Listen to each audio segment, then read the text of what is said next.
¿Ya tienen todos ahí? Amén. Muy bien. Vamos a entender el día de hoy la verdadera alabanza y la verdadera adoración, sus significados y a quién debe ser dirigida la adoración, a quién debe ser dirigida la alabanza, a quién debo elevar mi voz y delante de quién debo postrarme. Vamos a la lección número 7 dentro del discipulado para el bautismo, dentro de la parte de tu vida de oración, y estamos justamente donde dice: dos cosas siempre resultan cuando practicas la alabanza. Digan conmigo alabanza. Digan conmigo alabanza. Dos cosas suceden cuando usted practica alabanza. Una, agrada a Dios. Esto es lo primero que sucede cuando usted alaba. Ahora, la palabra alabanza, según el vocablo del diccionario, significa hablar bien de alguien. ¿Qué significa la alabanza? Hablar bien de alguien, decir algo bueno de alguien. En este caso, Dios es el único que debe ser alabado. En paralelo al hombre, el hombre tiene que considerar el ser restaurado, el ser levantado, incluso el ser transformado, pero nunca el ser alabado. Si alguien me lee en Isaías capítulo 42 y en el versículo 8, este término de alabar es un término divino, amado hermano. Este es un término que solamente se debe alabar a uno solo, a Dios. Miremos en Isaías capítulo 42 y en el versículo 8. Gloria a Dios. ¿Alguien lo tiene? Vamos a buscarlo. Léalo si lo tiene. Nombre del Padre, del Hijo y del Espíritu Santo. Yo, Jehová, este es mi nombre, y a otro no daré mi gloria, ni mi alabanza a esculturas. Ahí está. Punto número 1. En este aspecto, Dios es muy celoso. Y Dios dice: yo, Jehová, está poniendo primeramente su sello, está poniendo su firma. Y Él está diciendo: yo, Jehová. ¿Y quién es Jehová? Pues si usted no lo sabe, es el Dios que hizo los cielos y la tierra. Es el Dios que hizo los mares, los cerros, lo que nosotros conocemos y nos enseñaron incluso en cuanto a la naturaleza, en ciencias naturales, cuando éramos incluso niños. No, el Creador está diciendo: yo, Jehová, este es mi nombre. Muy bien, Él se da a conocer. Y luego dice: y a otro no daré mi gloria ni mi alabanza. ¿A quién? A las esculturas. Y estamos viendo en este mes de octubre, que se conoce como el mes morado, donde mucha gente, hermano, está yendo y cargando cosas que la Biblia lo señala como esculturas que lo están alabando, que lo están adorando, que lo están venerando, que lo están reverenciando. Y él dice claramente en el versículo 8, no daré mi gloria. Digan conmigo, no daré mi gloria. Gracias por su tristeza. Digan conmigo, no daré mi gloria. Mi gloria. Es decir, solamente yo soy digno de ser alabado y glorificado. Solamente Él. Porque ¿quién es el que murió en esa cruz del Calvario? Solamente uno. Solamente uno en esa cruz del Calvario.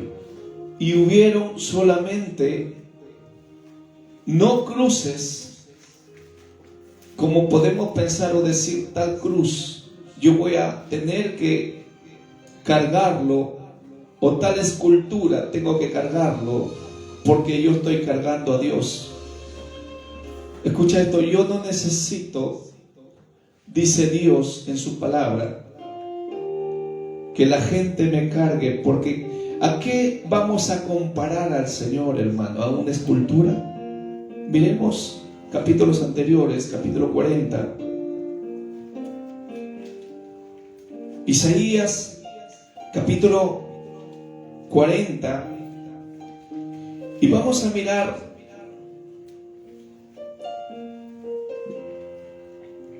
desde el versículo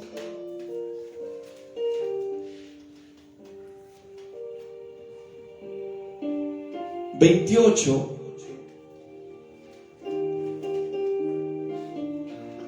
Isaías capítulo 40, versículo 28 dice: ¿no has sabido, no has oído que el Dios eterno es Jehová, el cual creó los confines de la tierra? ¿Quién creó toda la tierra?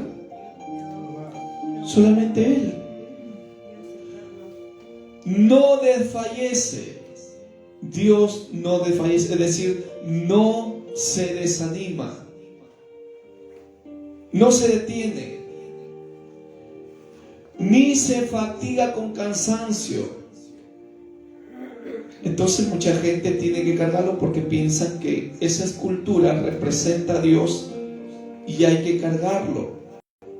Pero Él no es físico. En Juan 4:24 dice que Él es espíritu. ¿Sí? Y su entendimiento no hay quien lo alcance. Es tan misericordioso que Él muchas veces la creación camine erradamente. ¿Por qué Dios permite que mucha gente camine erradamente?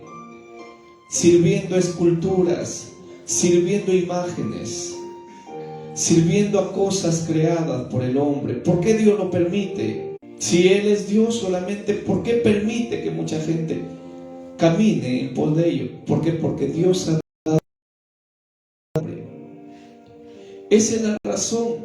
Dios ha dado un libre albedrío al hombre. Es más, incluso a los que van a una iglesia. Aquella persona tiene un libre albedrío de seguir yendo a una iglesia. Aquí nos habla el contexto desde el versículo 12, el incomparable Dios de Israel, es decir, Él no se compara a ninguna cosa creada. 40:18 dice: ¿a qué pues haréis semejante a Dios? ¿O a qué imagen le compondréis? ¿A qué cosa le vamos a comparar al Señor? ¿Qué cosa vamos a poner en su reemplazo? A menos que yo no haya leído la Biblia. Porque si leo la Biblia voy a entender que solamente un solo Dios es el que es adorado. Pero en este mes de octubre, hermano, mucha gente está corriendo tras una imagen. Se están vistiendo de morado. Mucha gente en este tiempo, hermano, está cargando el manto sagrado, lo llaman. Otros están cargando cruces. Otros están yendo de rodillas, hermano, a un lugar que se conoce como Otusco. Hermano, y se le ve sus rodillas peladas, sangre, sangre. El que la Biblia dice, algunos presumen decir que Jesús habló, el que no toma su cruz y me sigue no es digno de ser mi discípulo. Ese versículo está mal interpretado. Cuando Cristo Jesús habla de tomar una cruz, según Lucas 9:23, dice: el que quiere venir en pos de mí, niéguese a sí mismo, cargue su cruz cada día, every day, y sígame. Cuando dice que cargue su cruz, está diciendo: sufra por mi causa. Yo en las Escrituras no veo y no encuentro que Pedro haya cargado una cruz. No sé si usted lo encontró, pero no lo encontré en ningún lado. Ni tampoco que Juan haya cargado una cruz. Ni mucho menos Jacobo, ni Tomás, ni Bartolomé, ni Felipe, ni ninguno de los discípulos, incluso ni Judas, cargó una cruz. La cruz habla del sufrimiento. Y si la gente carga una cruz, lo hace por costumbre, pero esa cruz no nos salva, porque la salvación no es por obras. Hay una sola cruz que yo debo, el cual rendirme, es la cruz de mi Cristo. Y no llego a Él por medio de mi intelecto, raciocinio, capacidad humana. Llego a Él por medio de la fe. Por medio de la fe usted fue perdonado. Por medio de la fe usted fue lavado con la sangre de Cristo. Por medio de la fe usted recibió el Espíritu Santo. Por medio de la fe usted hoy es nueva criatura, es hijo de Dios. Por medio de la fe usted lleva una Biblia. ¿Sí? Entonces, ¿a qué cosa lo vamos a hacer semejante al Señor? ¿A qué cosa lo vamos a comparar? Mire el versículo 19 dice: el artífice prepara la imagen de talla. Muy bien, el artífice va a preparar una imagen de talla. El platero la extiende el oro y le funde cadenas de plata. Y eso se ve. El pobre escoge para ofrecerle madera que no se apolille. Creo que una de ellas es la tornillo. Se busca un maestro sabio que le haga una imagen de talla que no se mueva. ¿No sabéis? ¿No habéis oído? ¿Nunca os lo han dicho desde el principio? ¿No habéis sido enseñados desde que la tierra se fundó? ¿Qué? Que Él está sentado sobre el círculo de la tierra. No está sentado, hermano, sobre un altar físico. No está sentado sobre un cerro. No está sentado sobre una madera. No está sentado, hermano, sobre una alfombra. No está sentado sobre ninguna cosa creada física. Dice: Él está sentado sobre el círculo de la tierra. Y no estamos hablando de un Dios pequeñito. El círculo de la tierra. Él se sienta sobre el círculo de la tierra. Para que usted me entienda esta palabra, que Él se sienta sobre el círculo de la tierra, es decir, Él pone su trono aquí Lo voy a hacer mejor para que usted lo entienda claramente. Mire, Él está sentado en los cielos y aquí pone sus pies sobre la tierra. Y si alguien me busca en Isaías 66:1, dice: el cielo es su trono y la tierra es estrado de sus pies. Él está sentado sobre los cielos. ¿Cuántos cielos, predicador? 3 cielos para empezar. Y Él está sentado desde su morada del tercer cielo. Figurativamente, el tercer cielo, el segundo cielo y el primer cielo. 3 cielos. Léalo, Isaías 66:1. ¿Alguien lo tiene? Amén. El Espíritu de Jehová, el Señor, está sobre mí, porque me ungió Jehová. 66:1 o 61:1. 66:1 dije. Ya. Jehová dijo así: el cielo es mi trono y la tierra estrado de mis pies. Muy bien, hasta ahí nada más.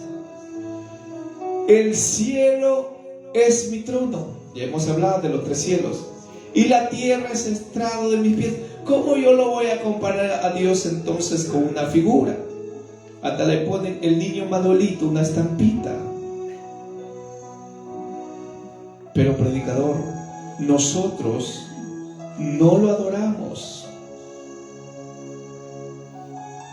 Hablamos, sí, bien, de esas figuritas, de esas esculturas, pero no lo adoramos, lo veneramos. ¿Qué significa la palabra venerar? Punto número 1. Venerar quiere decir dar culto a una imagen. ¿Qué quiere decir venerar? Dar culto. Es decir, que cuando usted entra al templo, cualquier templo de cualquier congregación cristiana, incluso que están conociendo recién, puede ser en su casa, para venir, y Cristo dijo: donde están 2 o 3 en mi nombre, yo estoy en medio de ellos, según Mateo 18:20. Cuando usted entra a un culto, en ese momento, en ese templo donde están alabando, donde están cantando, usted está venerando a Dios. Usted está alabando a Dios. ¿Por qué? Porque está cantando de Él. Solamente en Cristo, solamente en Él, la salvación se encuentra en Él. No hay otro nombre. Todo eso tiene que ver en relación a un culto, tiene que ver con hablar de Él. Solamente en Cristo, dice la alabanza. Venerar, entonces, ¿qué quiere decir? Hablar de Él o darle culto a Él. En este caso, no a una imagen. Le invito a adorar al Dios vivo, hermano. Le invito, amigo, usted que quizás no ha leído las Escrituras y que por error, porque errar es humano y es entendible, quiero decirle que debemos adorar solamente a Dios.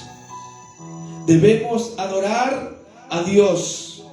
Punto número 2, venerar significa devoción.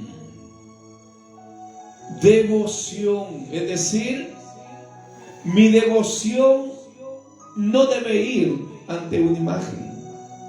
Porque el Señor decía en Isaías: ¿a qué me compararéis? ¿A qué me haréis semejante?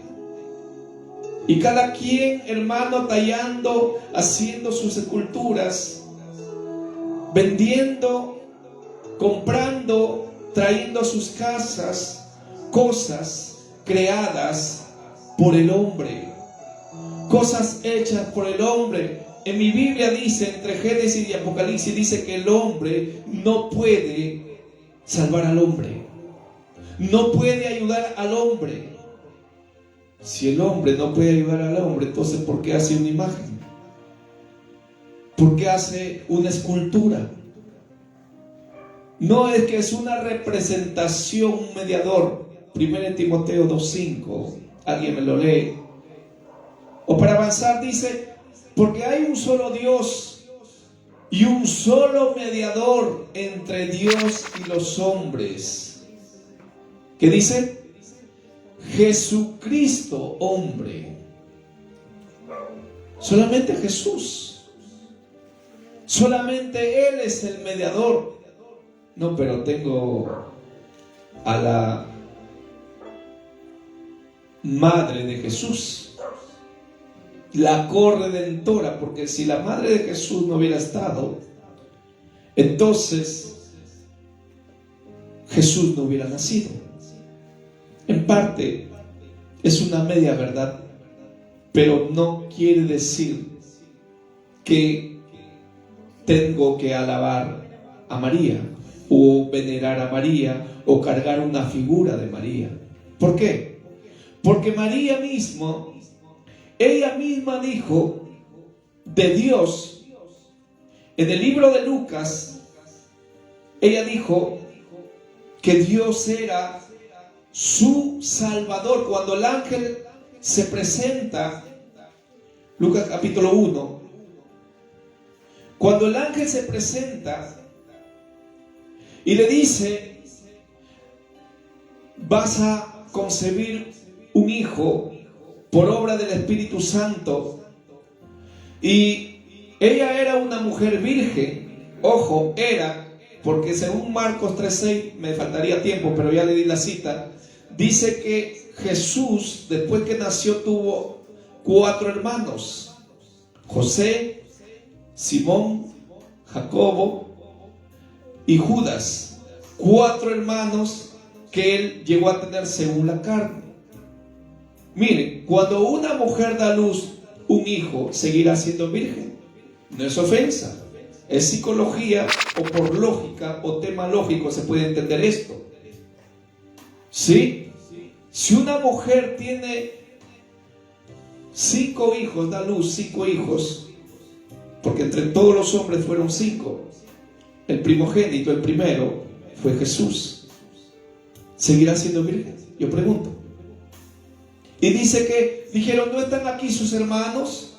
Mencionaron los nombres, ya les dije. Y también sus hermanas. Imagínense.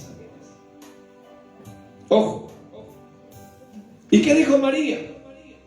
Antes del nacimiento de nuestro Señor Jesucristo, de la parte humana, según Isaías 9:6. Entonces María dijo, engrandece mi alma, ¿a quién? Al Señor. Estoy leyendo Lucas 1:46. Engrandece mi alma al Señor. ¿Cómo dijo María de Dios? Señor. Y la palabra Señor para nosotros es muy común. Ve, ese Señor que pasa es mi vecino. Es muy común ese término, Señor. Ese Señor, mire, trabaja ahí de mecánico. Pero aquí está con S mayúscula, Señor, que se refiere a Dios mismo. Engrandece mi alma al Señor, que viene del griego Kyrios, que significa máxima autoridad. Anote, amo, soberano, dueño, Adonai. 5 títulos, las cuales en el versículo 47 dice, y mi espíritu se regocija en Dios mi Salvador. ¿Me está mirando? ¿Cómo llamó María de Dios o del Señor? Mi Salvador. Y luego dice, en Dios. Yo pregunto, ¿María es diosa? María misma está diciendo que hay un Dios. Mi Salvador. Hasta ahí vemos 3 cosas. Versículo 48 va a encontrar otra cosa que dijo María. Porque ha mirado la bajeza de su sierva. No dice de su madre, sino de su sierva. ¿Cómo se consideró María delante del Señor? Sierva, hermano. Sierva. Y cuando usted ve, hermano, dice el ministro de Estado, el ministro, ¿no? Tal y tal y tal, de economía, de finanzas, ministro de salud, etcétera. El ministro, la palabra ministro quiere decir un servidor, en otras palabras, un siervo. En paralelo, María se consideró una sierva. Pues he aquí, desde ahora me dirán bienaventurada todas las generaciones. ¿Qué le dirán a ella? Solamente hay que decirlo, ella fue bienaventurada y nada más. Yo no tengo que decirle, ella es la mamá de Dios. Mire, tampoco, porque María no dio a luz a la parte divina, sino a la parte humana, que es Jesús, porque Jesús llevaba dos nombres: Jesús el Cristo o Cristo Jesús. De ahí sale Jesucristo. Jesús la parte humana, Cristo la parte divina. Jesús hombre, Cristo Dios. Ella dio a luz a Jesús, no dio a luz a Dios. ¿Y por qué no a Dios? Alguien me lee Miqueas 5:2. Porque Dios es eterno y Dios nunca puede nacer, porque Él es desde la eternidad hasta la eternidad. Miqueas capítulo 5 y en el versículo 2, dígalo. Pero tú, Belén Éfrata, pequeña para estar entre las familias de Judá, de ti me saldrá el que será Señor en Israel, y sus salidas son desde el principio, desde los días de la eternidad. Ahí está. Está hablando de la parte divina, porque el que nació, no nació, hermano, Cristo. Cristo es la parte divina, según Juan 3:16. Hijo nos es dado, que va en paralelo o relacionado con Isaías 9:6. Porque un niño nos es dado, pero el hijo es el que salió del vientre de María. Ese hijo o la parte humana, fue Jesús. ¿La parte humana quién es? Jesús. Muy bien, entonces ella se considera y dice, ha mirado la bajeza de su sierva. Miren, se humilló. ¿Delante de quién tenemos que humillarnos? ¿Delante de María o delante del Señor? ¿Por qué dice eso? Porque María fue una mujer así como toda mujer. La diferencia era que ella estaba virgen y estaba en santidad delante de Dios. Es decir, caminaba rectamente delante de Dios. Me faltaría tiempo para explicar todo esto en cuanto a ella. Mire lo que dice. Entonces tienen que llamarlo que bienaventuradas a ella. Entonces, ¿por qué se dice Santa María, Madre de Dios? Mire el 49, el versículo 49. ¿A quién se le debe decir santo? ¿A quién? El versículo 49. Ella misma da clases. Si usted está siguiendo a María, bueno, aprenda de María. Aprendamos de María. El versículo 49 dice, porque me ha hecho grandes cosas el poderoso. Mire cómo lo llamó, poderoso. ¿No? De ahí sale el todopoderoso a la vez, que es nuestro Señor Jesucristo, según Apocalipsis 1:8. Él es el todopoderoso en Génesis 17:1. El Señor mismo, el todopoderoso, representando al Padre también. Me ha hecho grandes cosas el poderoso. ¿A quién debo suplicar el poder? ¿Quién es el que va a hacer la obra? Dios. Solamente el Señor, Dios, nada más. Él es el poderoso. María misma lo está reconociendo. ¿Qué más dice? Santo es su nombre. Y entonces, ¿de dónde sacamos esa palabra Santa María? Si solamente ella está indicando que el santo es el Señor. Más bien nosotros como iglesia, si somos, luego de la muerte y resurrección de Cristo, somos santificados, sí, por medio de la sangre de Cristo. Ahí sí va de acorde en ese término. Y la palabra santo quiere decir separado para Dios. ¿Qué quiere decir santo? Separado o apartado para vivir rectamente delante de Dios. Dice en el 50: y su misericordia es de generación en generación a los que le temen. ¿A quién tenemos que temer? A Dios. Y decía, no, cuidado, vayas a hablar de la mamita porque se te puede quebrar los pies, ¿no? Romper los huesos por ahí. Pero ella misma nos está dando clases, nos está dando enseñanzas. La palabra temor no quiere decir tenerle miedo o asustarme. En un término positivo, la palabra temor quiere decir respeto, que eso también significa reverencia, tener respeto a Dios. ¿Sí? Muy bien, entonces estamos viendo por la Escritura que María misma nos enseña a quién tenemos que adorar, y que ella misma dijo: engrandece mi alma al Señor y mi corazón se regocija en Dios mi Salvador. ¡Wow! Y hay muchas cosas ahí. Si usted lee el 52, ahí ella se declara incluso humilde delante del Señor. En el versículo 53 habla de las bendiciones que, estando incluso en pobreza, cómo se encontraba ella. Y en el versículo 54 exclamó la misericordia de Dios. Entonces, ¿de dónde sale la señora de la misericordia? El que tiene solamente misericordia es Dios, hermano. Les aseguro, amados amigos, hermanos, que si usted le invoca a María hoy, te dice, bueno, voy a invocarlo igual, no le va a escuchar, hermano.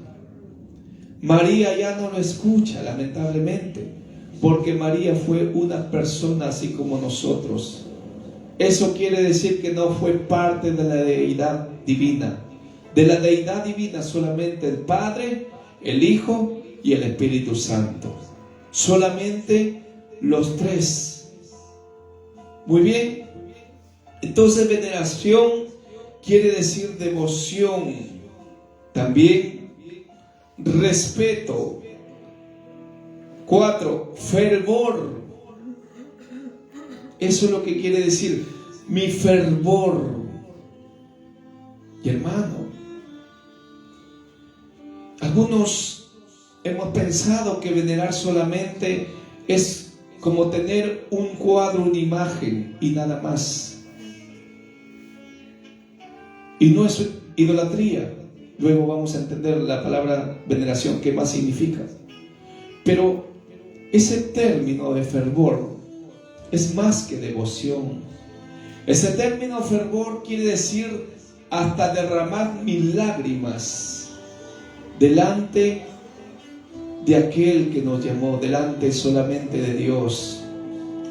Pero cuando cargan esas esculturas, esas imágenes, vemos que la gente llora delante de esas imágenes, de esas esculturas.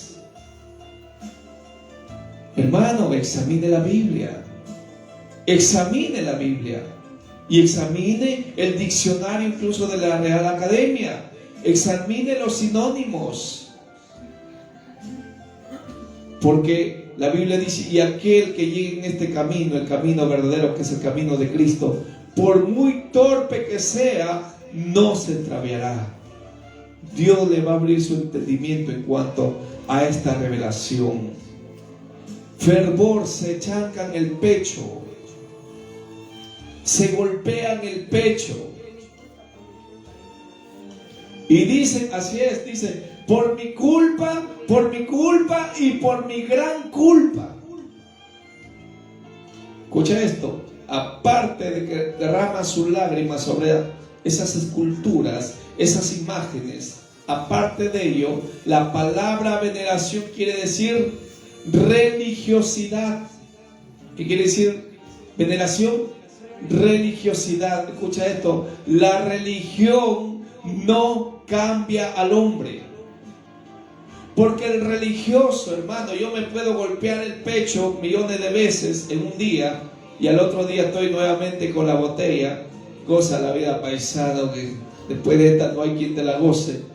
Y estoy incluso ahí, ¿no?, en el nightclub bailando el perreo y todo eso. Terrible, hermano. Y eso piensa la gente que lo va a cambiar. Eso no cambia, hermano. El hacer oraciones. Y Cristo dijo, cuando ustedes oren, según Mateo 6:7, les estoy dando las citas. Cuando ustedes oren, dijo Cristo, no uséis vanas repeticiones como hacen los gentiles. ¿Y quién es un gentil? Una persona que no lee la Biblia. Uno que desconoce la Biblia, es decir, un pagano, un inconverso, uno que no lee la Biblia, y si lo lee a su manera, lo entiende a su manera y le interpreta mal, porque no tiene el Espíritu Santo. Pero el que tiene el Espíritu Santo entiende estas cosas, que hay un solo Dios, que mi adoración, mi veneración, mi respeto, mi fervor debe ser solamente a Él. Amén. Y no en son de religiosidad, no en ese son de religiosidad. Ya viene el tema religiosos en la congregación. Ya viene el tema religiosos en la congregación. Entonces, veneración es religiosidad. ¿Sabes por qué? Porque el hombre, por más que quiera, hermano, cambiar a través de una escultura, una estatua que haga una vez al año, sobre todo en este mes morado, esa persona no puede cambiar con sus fuerzas. No puede cambiar, no puede dejar la cerveza, no puede dejar, hermano, las mujeres, no puede dejar el cigarro, no puede dejar, hermano, las groserías, los insultos, las blasfemias, no puede dejar, hermano, tantas cosas, la mentira, la lujuria, etcétera, etcétera. ¿Por qué no puede dejar el hombre eso? Porque está lleno de religiosidad. Y la religión no cambia, hermano. ¿Quién cambia? ¿Quién cambia? Solamente Dios. Hoy me acuerdo, hermano, año 1999. Y en ese momento, hermano, me cambió. Yo no vi ninguna figura.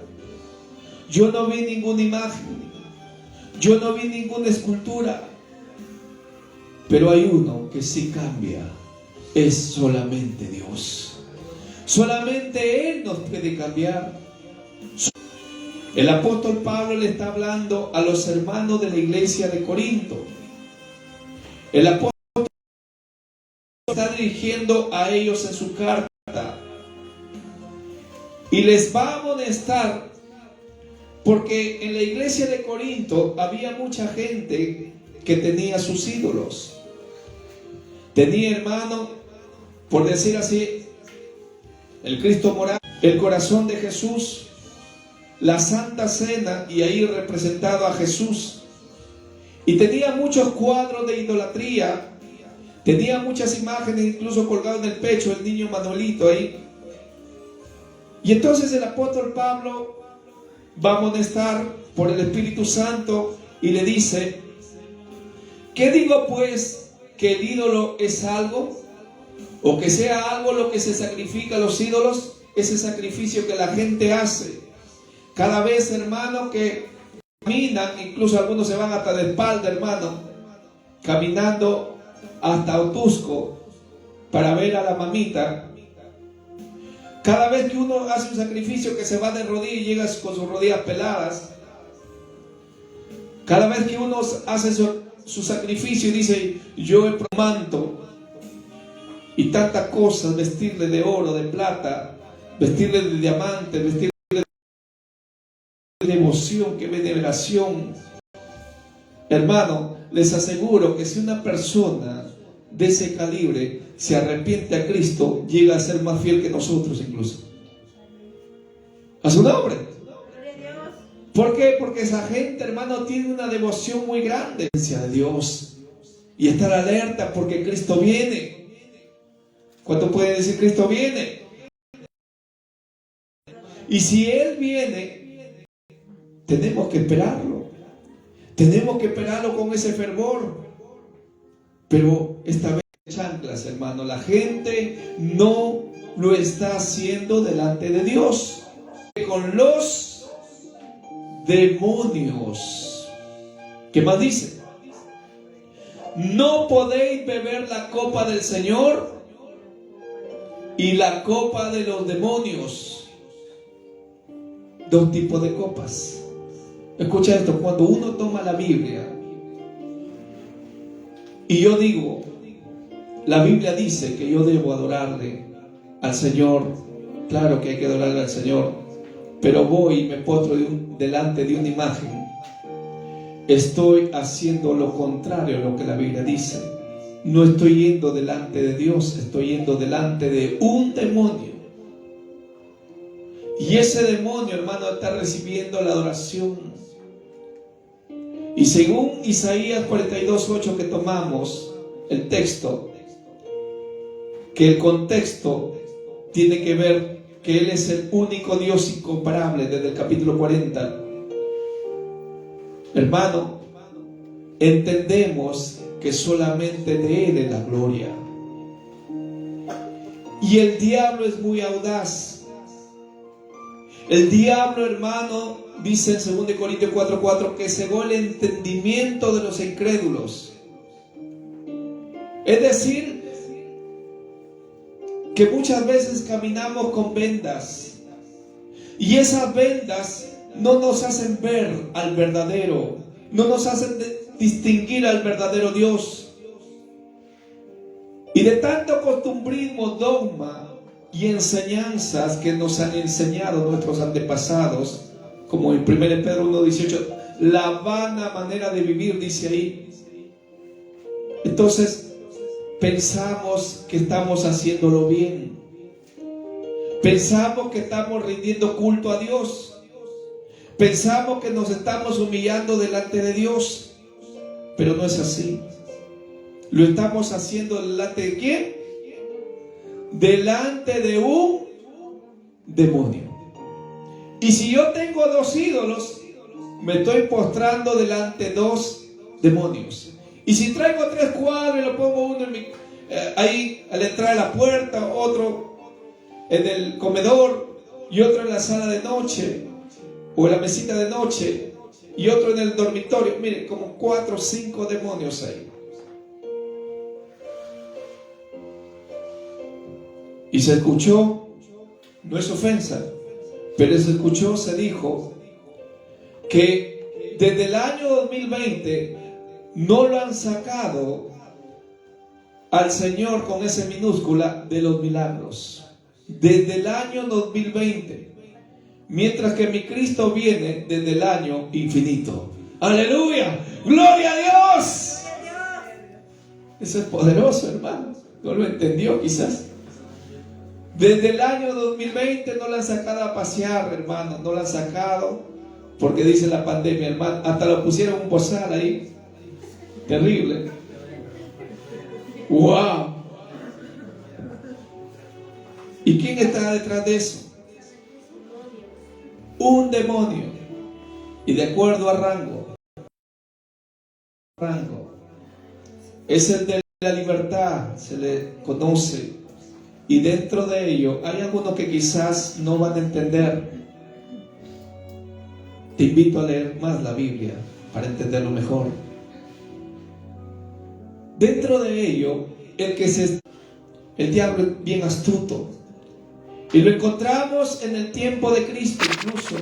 Según 4. Y en el versículo 10, antes de ello, le dice, el diablo a Jesús le dice, le muestra todos los reinos del mundo.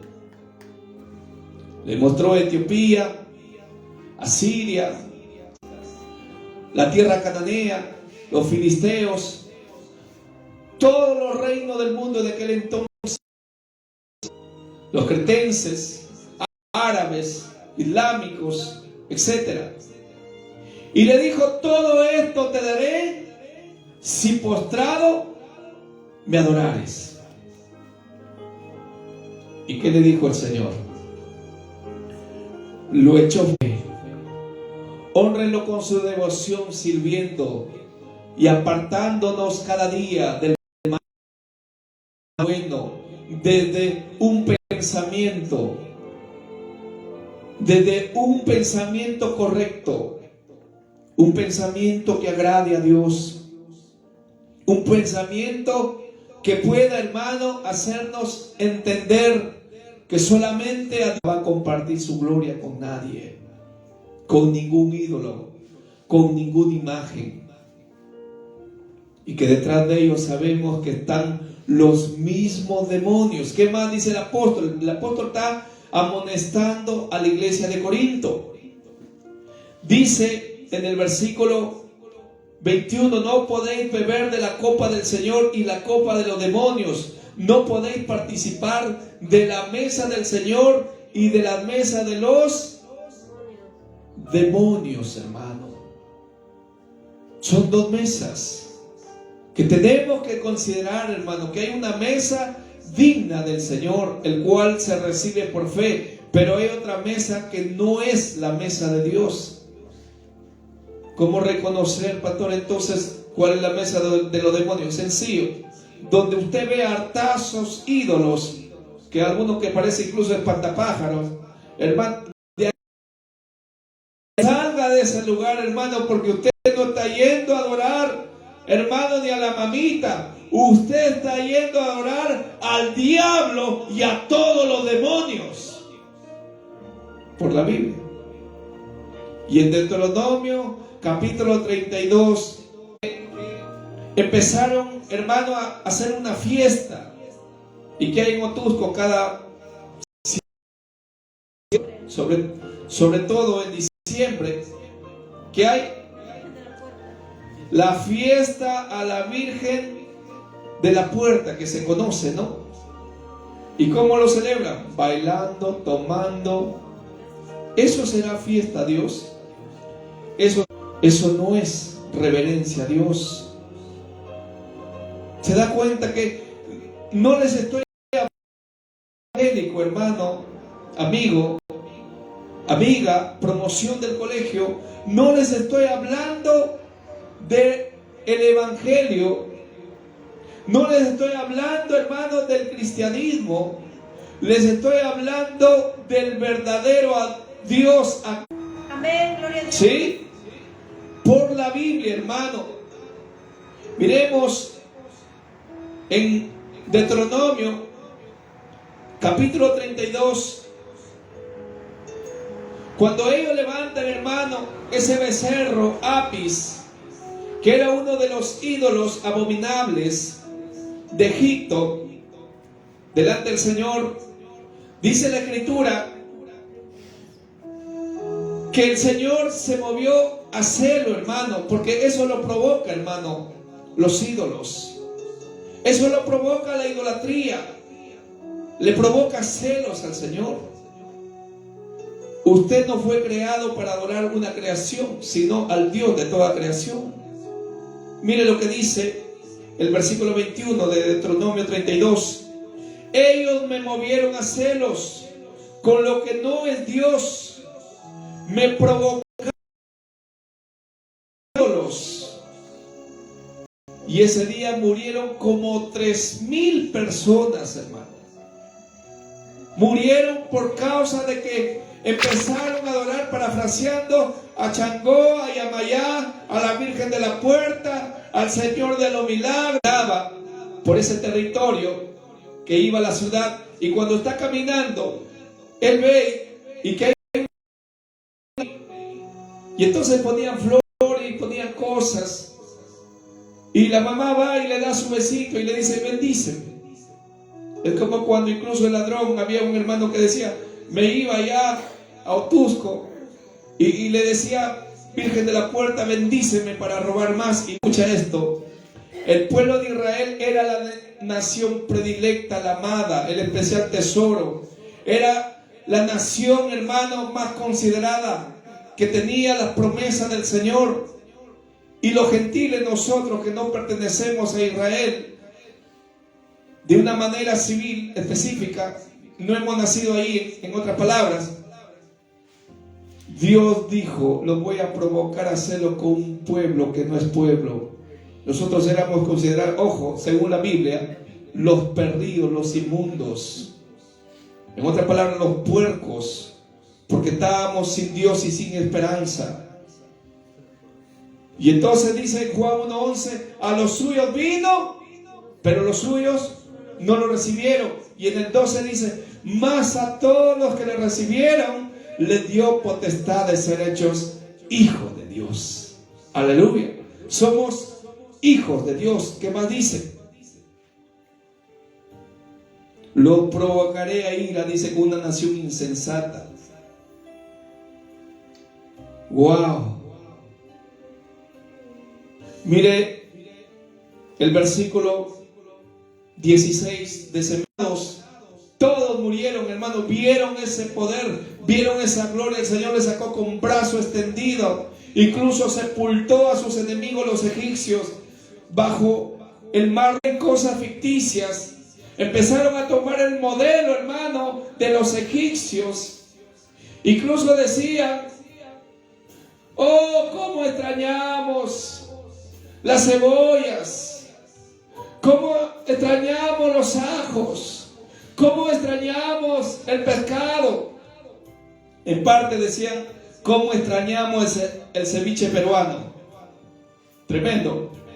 Pero ellos adoraron imágenes, adoraron ídolos, y eso al Señor los molestó. El Señor se alegra cuando alguien adora un ídolo, cuando alguien lo venera, cuando alguien le da un fervor y se golpea delante de esa imagen, y se golpea hasta la cabeza, hermano. Algunos se golpean la cabeza, la mitra ahí, contra esos ídolos, hermano. Pero eso, ¿qué dice más la Biblia? Engordó Jesurún y tiró coces, engordaste, te cubriste de grasa.